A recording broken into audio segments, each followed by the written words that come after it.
Welcome to Sleep Theater Radio, where we bring you immersive stories accompanied by soft rain and distant thunder. And if you drift off before the end, don't worry.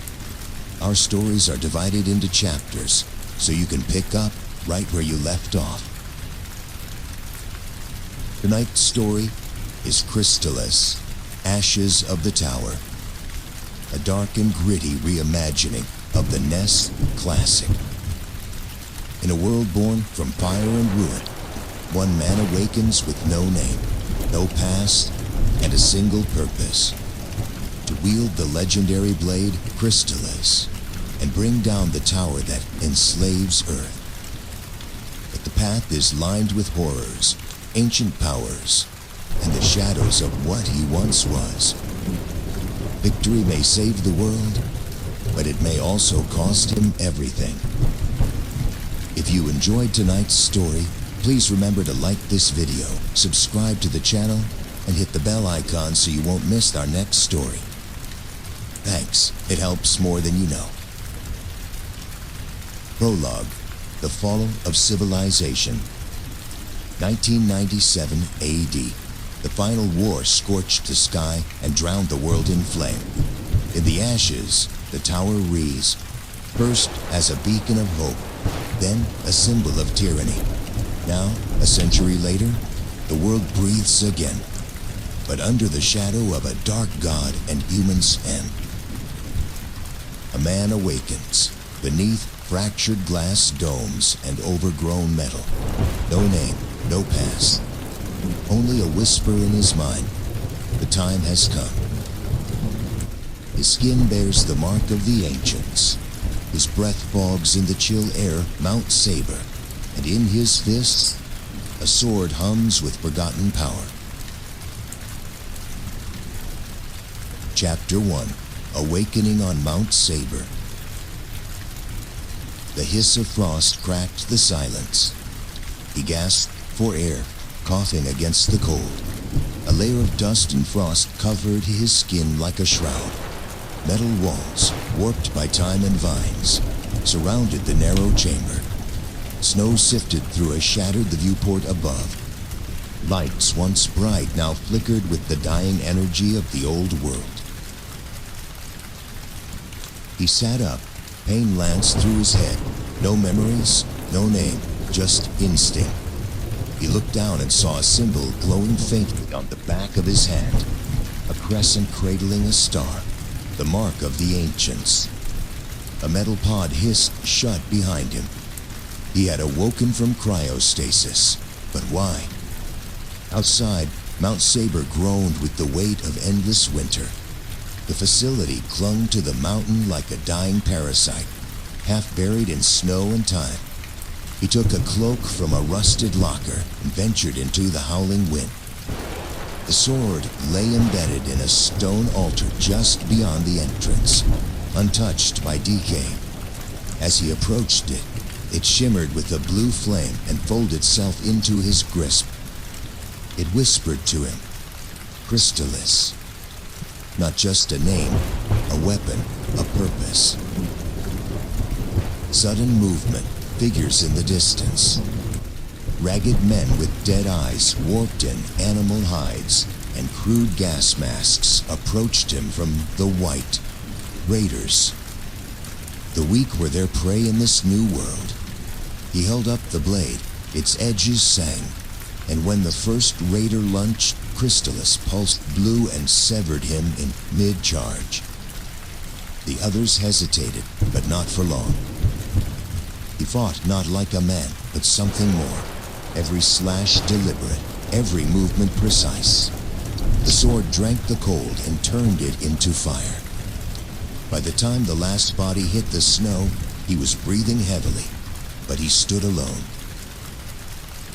Then came the voice, an old man's voice, projected through static and echoes from a nearby rig. You're the one, aren't you? The boy from the tower. The stranger wore tattered robes and carried a mechanical staff. His eyes, clouded and tired, still burned with recognition. It begins again. Come, There is much to explain, and little time left. The man turned and limped toward the hidden path winding down the mount. With no other path, the swordsman followed. Chapter 2. The Hermit of Brimmare. The old man's name was Rylos, once a scientist, once a prophet, now just another ghost with secrets. They trudged for hours through icy ravines, till the snow thinned and trees began to appear. Black, twisted things with clawed limbs that reached skyward like mourners. Below the tree line, nestled among frost-bitten pines, lay the village of Brimmare. The place was barely more than a cluster of cabins, surrounded by salvaged tech, sharpened stakes. People peeked out from behind curtains as the swordsman entered with Rylos. No one spoke. All eyes were on the glowing blade at his head. Inside the cabin, fortified with steel and scripture, Rylos began to explain. The world you woke to is not the one your kind tried to save. The tower was meant to preserve knowledge, but men corrupted it. A tyrant named Draygon seized its core systems and now styles himself a god. He built a cult from scavengers and soldiers, called them the Draconian Empire. The swordsman heads drew. You are one of 4, Rylos said, chosen to awaken if the world's balance tipped. The others never emerged. Only you remain. The sword pulsed in his head. Crystalis, it's not just a weapon. It's a key. The power to the tower, to memory, salvation, or ruin. Suddenly, a horn blared in the distance, low and ugly. Raiders, someone shouted outside. Dragonians had found them. Brimmare exploded into panic. Fires rose. Smoke curled into the forest to sky. Children were dragged into basements. Swordsmen moved without hesitation, cutting through the onslaught with the brutal efficiency that stunned even himself. He found one of the attackers wearing a rested visor, feeding him orders directly from a transmitter. The sleeper has awakened. Confirm. Exterminate. But the signal cut as Crystalis pierced the man's chest. By dawn, the village was half ash. Survivors wept. Rylos stared into the horizon. They'll keep coming, and worse will follow. The first elemental sword lies east of here, beyond the poison swamp. You must go. The swordsman looked down at his blade, then toward the black forest, smoldering in the distance. He nodded, and he left. Chapter 3. The Swamp of Spores. The path east led through a dying forest, where fungus clung to the blackened trunks and the air was thick with rot. The swordsman's cloak was soaked with mist and mud. By the time he reached the outskirts of the poison swamp, the trees had vanished, leaving only twisted roots arising from pools of iridescent sludge. The ground was treacherous, every step risking a plunge into toxic, laced water. Strange creatures skirted beneath the surface. Mutations burst from chemical runoff and ancient war machines buried in the mire. At dusk, he found the ruins of a forgotten outpost on an island of stone, half submerged and slick with moss. Inside, rested consoles still blinked faintly with power. Among them, a voice crackled through static, a recording on a loop. This is Dr. Karm. Project Elementist failed. The wind sword has gone dormant. Containment breached. God help us all. Screech echoed in the dark. Swordsman turned just in time to parry a lunging beast. All its 2 men, draped in a fungal cloak of armor, His limbs oozed bile as it attacked with inhuman shrieks. A former soldier, infected and reshaped by spore and radiation. Its face mask was fused into flesh. Its rifle now a bone spike fused to its arm. The battle was savage. Crystals clashed against its claws, each strike kicking up a burst of noxious vapor. He rolled, dodged, and slashed, not with elegance, but raw desperation. Acid splashed his shoulder, sizzled through his leather. He screamed and countered, driving the sword through the creature's core. That fell from its chest cavity, a sealed tube, his stoma. Within was a crystal blade, pale green, vibrating softly. The wind sword. The swordsman reached out, and as he grasped it, he heard whispers, a memory, his own voice, once forgotten. Sealed the swords for a reason. He staggered outside, the wind sword now at his back beside Crystalis. The swamp hissed around him. Something beneath the waters stirred. He didn't wait to find out what. Chapter 4. The Ashen Monastery. The winds changed as he left the swamp. The trees thinned, the sky darkened. Ash fell like snow. A mountainside monastery, long abandoned, loomed against a burning horizon. The land around it was scorched, fields of blackened bone and glass. Yet someone, or something, had lit the torches that flanked its shattered gate. Inside, the air reeked of incense and rot. Statues of forgotten gods watched from alcoves, their eyes stone and hollow. Guard scrolls littered the floors, and the walls bore sigils scrawled in blood. At the center of the temple, a ring of monks sat in deathly stillness, their robes scorched, their mouths sewn shut. The swordsman stepped closer, wind sword in hand. They moved. The dead monks rose in unison, their eyes glowing with crimson light. A voice, like a chorus of broken violins, spoke through them. You tread the path of heresy. You fought through their ritual blades, which shimmered with corrupted magic. Crystalis cut through their flesh, but they did not die, not truly, for they were bound by the will of something far older. Beneath the altar, he discovered a sealed vault. Its code required 2 keys, ancient glyphs he did not understand, but the wind sword pulsed with resonance and unlocked the first seal. That's when the abbot arrived, twice the height of a man, cloaked in fire and bone. The abbot was once a protector of sacred knowledge. Now it was corrupted, a thing possessed by Draygon's psionic plague. The monks were its choir, the monastery's cathedral of agony. The swordsman fought with both blades, wind and ice, light and dark. He danced across the crackled tile, dodging flame and madness. He drove both swords through the abbot's chest. He screamed, not in pain, but in revelation. It crumbled into cinders.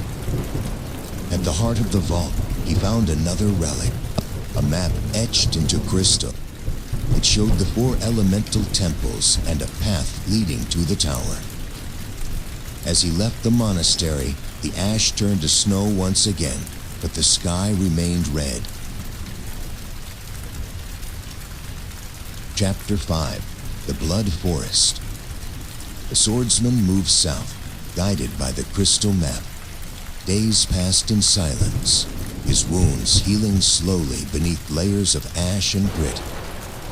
Eventually, the land gave way to dense woods, warped and bleeding. The Blood Forest. Its name came not from folklore, but from fact. The trees oozed crimson sap that smelled of iron and decay. Roots pulsed faintly, as though alive. And to the branches above, shapes moved, too large to be birds, too small to be human. Kept his blades ready. Halfway through, he found a clearing marked by a half-collapsed statue of an angel.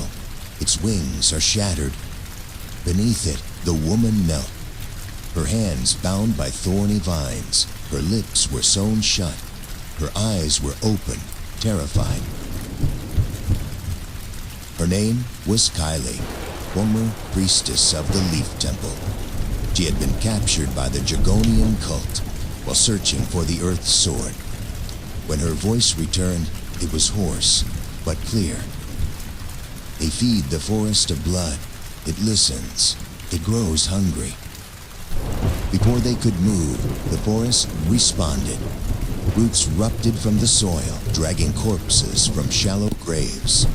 Dragonian scouts, their bodies twisted with spoor and circuitry, arose, rippling sap and venom. Kaylee took a fallen staff, its runes flickering weakly, and fought beside him. Together, they cut through the reanimated filth until the forest's heart revealed itself.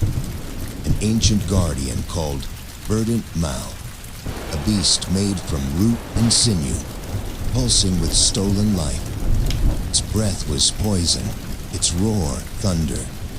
The Earth Sword lay impaled in its chest, glowing with green light. The battle narrowly killed them. Highly distracted it with binding spells while the swordsman leapt from a crumbling tree and plunged both blades deep into the Guardian's core. Verdant Mal shrieked and split in half, its body falling to mulch. The Earth Sword pulsed once and went still. Callie collapsed again, spent. Swordsman picked up the third blade, its weight grounding him. 3 swords now, one more to find. For the first time, he was not alone. Chapter 6. Shadows Beneath Porto. The coast city of Porto had once been a center of healing and magic. Now it was silent, abandoned. Its spires cracked, its canals choked with sludge. With few survivors remained kept to the shadows, whispering of a sickness that turned flesh to salt and light to shadow. Kylie and the swordsman arrived by nightfall. The stars above were dim, cloaked by a growing veil. The air sword was rumored to be buried beneath the city in a temple of mirrors. Once a shrine to a sky god, something else lived there now. They passed a shuttered homes and weeping stone fountains. Children watched from rooftops with hollow eyes. Sick refused to die, their bodies frozen mid-rotting. Whispering fragments of spells as though caught in a loop. Kylie grew weaker with every step. It's the plague. It's feeding on psionic energy. My magic draws it. They reached the temple entrance, submerged halfway into the earth. Inside, mirrors lined the halls, cracked and warped, reflecting not the truth, but memories. The swordsman saw himself, young, armored and white, standing beside others. 3 of them, faces blurred, his lost comrades. Kaylee saw herself leading alkalites in a chant of light, but the reflections were twisted, became violent, came real. From the glass, that dark doubles, warped shadows armed with echo blades and hate. Kylie screamed as her slunge, its eyes bleeding light. The battle in the mirrored corridors was chaos, reality bent and blurred. Crystalis howled as it clashed with its twin. Kylie's magic flickered, barely holding her shadow at bay. Swordsman drove his blade through his double skull, shattering it into a million shards. Kylie collapsed beside him, her mirror self-dissolving into dust. At the temple's heart was an obsidian altar, Hovering above it, suspended in lightless air, was the final blade, the Thunder Sword. He took it and ground end to shape. They barely escaped as the temple collapsed behind them, sealing the darkness in. Kylie lay against the crumbling steps, her breath shallow. Have them all now, but the tower, it's awake. He looked east, and the clouds above the tower of Draygon split like a womb. Chapter 7. Tower Ascents. The Tower of Draygon was not just a place. It was a machine, a monolith from the old world, designed to regulate the planet's ecosystem, now twisted into a beacon of domination. Its spires reached above the clouds, its foundations burrowed deep into scorched earth. And it was awake. Storms churned around its peak, lightning arced between the antennae like divine judgment. The path was no longer hidden. It called to them, pulsing with power. Kylie rode behind him on a rusted hoverbike they found in the ruins of Portoa, her breath shallow, her skin pale. She had given too much. Draygon is more than a man, she whispered, diffused with the tower's core. He is the tower now. They passed the outer defenses, automated turrets, reactivated drones, twisted biomechanical sentinels. Crystalis sang through metal and flesh alike. The other swords followed, wind, earth, and thunder, each responding to the tower's pressure with unnatural resonance. The tower opened its gates as they approached. Inside, a world of glass and steel, wires like veins, corridors that bent space. The temperature fluctuated wildly, hot as fire and cold as the void. Gravity shifted, time distorted. They moved forward only by will, by memory, and by rage. Along the way they found preserved husks and tubes, veiled clones, old comrades frozen in artificial sleep, minds melted by the tower's will. One bore a familiar mark. He was one of us, Boardsman said, a brother. Draygon is trying to remake you, Kylie rasped, replace you, or to understand you. The heart of the tower was a gate of light, guarded by the Sentinel Cord, a fusion of human and machine. Once a general in the war that birthed this nightmare.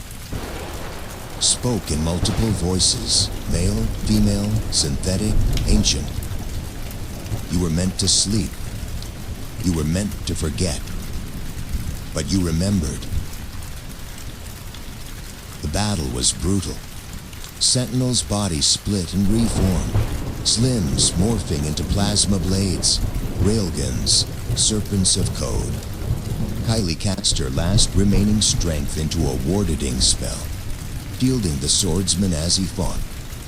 One by one, he unleashed the swords, wind to scatter its shields, earth to root it in place, thunder to disrupt its circuitry. Crystalis pierced the core. The sentinel screamed, and the tower trembled. Behind the fallen guardian, the final chamber opened. Sideway to Draygon. Kylie fell to her knees, coughing blood. Chapter 8. Draygon Ascendant. The final chamber pulsed with light and blood. Draygon sat upon a throne of living circuitry, suspended above a pit of withering cables and bones. His body was no longer human. What remained of his face was pale and stretched, wired into the tower's core. His eyes glowed with white fire. Finally returned, said, voice like static wrapped in silk, my lost prototype. The swordsman said nothing. Haley lay near death behind him, breathing shallow. Her eyes fluttered open long enough to whisper, "Don't let him win." Draygon descended the throne, unraveling it, the long tendrils, part mechanical, part flesh. His voice echoed through the chamber, through the tower itself. You were meant to preserve order, but they turned you into a weapon, a myth, a fool. The swordsman readied his blades. All 4 elemental swords now circled him in an arc of light. Crystalis at the center. They whispered to him, not words, but purpose. Draygon raised a hand, and the room twisted. Gravity vanished. The walls folded in.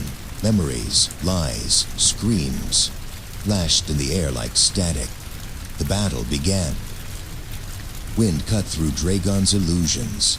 Earth anchored the swordsman's soul. Thunder disrupted the tower's circuits.